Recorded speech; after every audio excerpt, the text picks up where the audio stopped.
Bir şal men kempir bo'libdi. Birde şal jalınıp Kempir, bağırsak pісir bersеңші. Неден пісірейін? Он жоқ қой. Кемпірім ай, қойманың түбін қырсаңшы. Kempiri koyma töbün kırıp iki on tabakada kaymaktan hamur ile makapla bağırsak ısırıydı. Onu tencerenin altına soğutup koyardı. Bağırsak soğuk turup bir kez de donma cümleli. Donmak gelip terezi altına olduktan üstlerini edebi yeniden derinden Allah'a Allah'dan sırtqa odan doma beredi. Doma berip кезде oğa koyan жоғылып Bağırsak, мен сені шеп қоям. Жоқ, мен жеме қош, мен саған өлең айтып берем.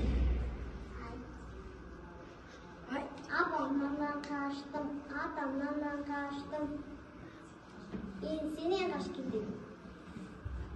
Bağırsak alға қара домаға жөнеледі. Қоян маңғырап қала береді. Bağırsak орман ішінде соқпақпен зымырап бара жатса, қарсы алдында қасқыр шыға келеді. Bağırsak, мен сені жеп қоям. Мені жемеш, мен саған өлең айтып берем. Апамнан қаштым, атамнан да қаштым, қояндан да қаштым. Сенен қашып кетем. Bağırsak домаға жөнеледі. Қарсы алдынан қорбаңдап аю шығады.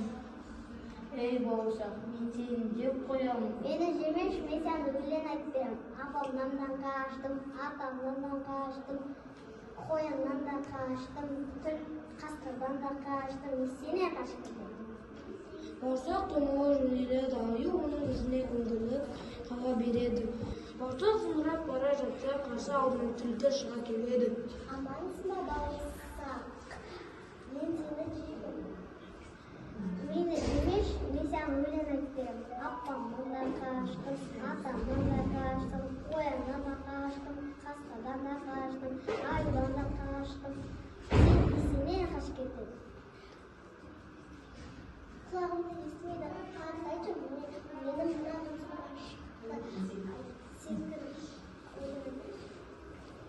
Апамнан да қаштым.